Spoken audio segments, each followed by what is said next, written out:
Hi all, this is Friday morning. അപ്പോൾ രാവിലെ ബ്രേക്ക്ഫാസ്റ്റിന് ഇടിയപ്പവും ഗ്രീൻ ബീൻസ് കറിയും ആയിരുന്നു. എനിക്ക് ഏറ്റവും ഇഷ്ടപ്പെട്ട ബ്രേക്ക്ഫാസ്റ്റിലൊന്നാണ് ഇടിയപ്പവും ഗ്രീൻ ബീൻസ് കറിയും. അതുകൊണ്ട് തന്നെ വയറ് നിറച്ച് കഴിച്ചു. പിള്ളേർക്കൊക്കെ കൊടുത്തു കഴിഞ്ഞ് ഇച്ചാനും സ്കൂളിലേക്ക് പോയേ. ഞങ്ങൾ ഇന്നുണ്ടല്ലോ റംബൂട്ടാൻ പറിക്കാൻ പോവുകയാണേ. ഞാനും ഡേവിഡ് കുട്ടനും അതും കൂടെ രാവിലെ തന്നെ റംബൂട്ടാൻ പറിക്കാൻ വേണ്ടി പോയേ. തലേന്ന് ഞാൻ ഡേവിഡ് കുട്ടനോട് പറഞ്ഞായിരുന്നു നമുക്ക് നാളെ രാവിലെ റംബൂട്ടാൻ പറിക്കാൻ പോകാമെന്ന്. അപ്പോൾ കുറച്ച് ദിവസമായി നമുക്കിപ്പോൾ റംബൂട്ടാൻ കിട്ടുന്നുണ്ട്. അപ്പോൾ നല്ല മധുരമുള്ള റംബൂട്ടാനാണ്. കഴിച്ചാൽ ഇങ്ങനെ കഴിച്ചുകൊണ്ടിരിക്കാൻ തോന്നും. അതുകൊണ്ട് എനിക്ക് നല്ല ഉഷാറായിരുന്നു പോകാൻ വേണ്ടിയിട്ട്.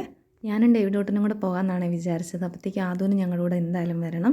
അപ്പം ഞാൻ അവനെ സൈക്കിളിൽ ഇരുത്തി, അതാകുമ്പോഴത്തേക്ക് എളുപ്പമുണ്ടല്ലോ. അങ്ങനെ ഞങ്ങൾ റംബൂട്ടാൻ മരത്തിൻ്റെ അടുത്തെത്തി. അങ്ങനെ റംബൂട്ടാനൊക്കെ പറിച്ചു. ഞാൻ പറിക്കുന്നതിനിടയിൽ ഓരോന്നോരോന്നായിട്ട് ഡേവിഡ് കുട്ടൻ തിന്നുന്നുണ്ടായിരുന്നേ. അങ്ങനെ എന്നിട്ട് പറിച്ചിട്ടു.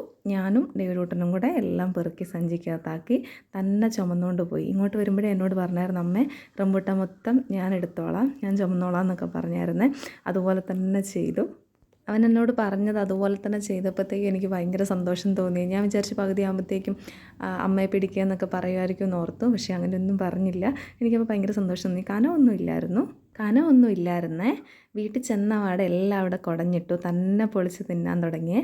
മമ്മിക്കും ഇച്ചാനും ഉള്ളത് ആദ്യം തന്നെ മാറ്റി വെച്ചിട്ടുണ്ടായിരുന്നു. അത് കണ്ടപ്പോഴും എനിക്ക് ഒത്തിരി സന്തോഷം തോന്നി.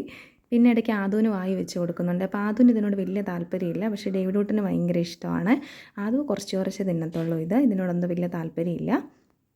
അപ്പം ഗൈസ്, ഇത്രയാണ് ഞങ്ങളുടെ മോർണിംഗ് വിശേഷം. ഞങ്ങളുടെ ഈ മോർണിംഗ് വിശേഷങ്ങൾ നിങ്ങൾക്ക് ഇഷ്ടമായിട്ടുണ്ടെങ്കിൽ സപ്പോർട്ട് ചെയ്യുക, സബ്സ്ക്രൈബ് ചെയ്യുക. Thank you so much.